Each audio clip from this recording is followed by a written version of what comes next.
When we say black movies, what movies come to your mind? Do you think of classics like Friday, Coming to America, or Boys in the Hood?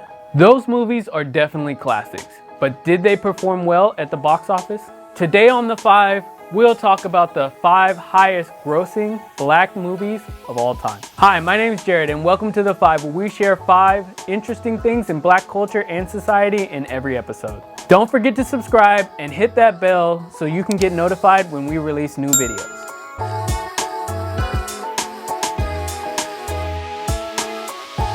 The movies that we are even considering for this list had to have a majority black cast. We will start with number 5 and go down this list. Number 5, Big Mama's House. In 2000, Martin Lawrence landed a huge comedy hit by the name of Big Mama's House. Lawrence stars as an FBI agent, Malcolm Turner, who is tasked with a covert operation of disguising as an elderly woman to get information on a case he's investigating. Although the film received mostly negative reviews from critics, it became a box office hit. When it was released on June 2nd, 2000, it garnered the number 2 spot in North America. It ended up earning $118 million domestically and $174 million worldwide. Big Mama's House is the first installment in the Big Mama trilogy. It was followed by Big Mama's House 2 and Big Mama's Like Father, Like Son.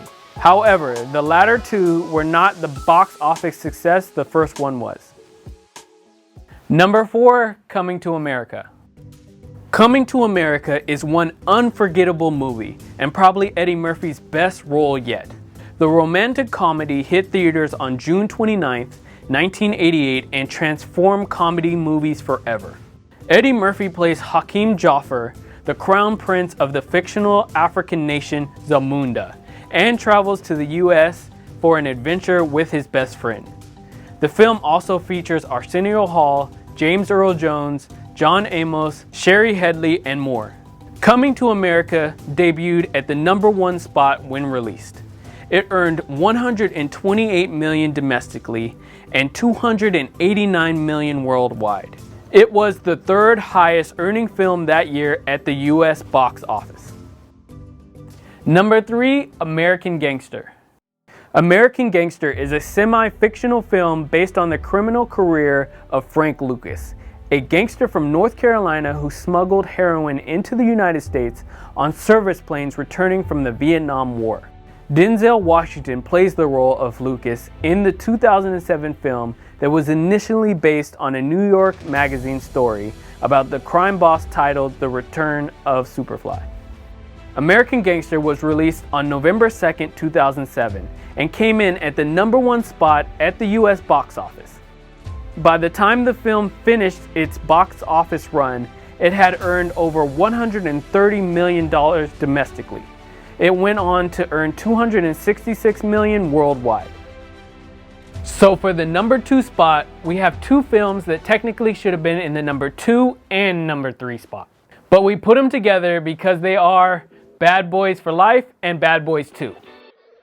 And when you thought they were done, Will Smith and Martin Lawrence came back again to show they were the kings of the box office with their hit Bad Boys for Life, which earned over $200 million domestically and $425 million internationally. Those numbers beat out their previous hit Bad Boys 2, which earned $139 million in the US and $273 million worldwide. Talks of a 3rd Bad Boys movie have been in the news since 2008. But the film finally landed in theaters in 2020. Bad Boys for Life was initially estimated to earn between $35 and $45 million in its opening weekend, but it went on to earn $37.4 million over the 4-day weekend. It remained at the number 1 spot at the US box office for 3 weeks. And number 1, you guessed it, Black Panther. It was a cultural phenomenon like no other when Black Panther hit theaters in 2018. The 18th film in the Marvel Cinematic Universe told the story of T'Challa, the new king of Wakanda who is challenged by Killmonger, who wants to take the country on a whole new path. Black Panther was released on February 16th to massive critical and audience praise. It earned $700 million domestically and over $1.3 billion internationally. It became the highest grossing film by a black director, the 9th highest grossing film of all time, and the 2nd highest grossing film of 2018. Are you surprised by this list? Let us know in the comments, and if we left out your favorite black movie, list it below. That's it for this episode of The Five. We'll be back with another episode in Black culture and society.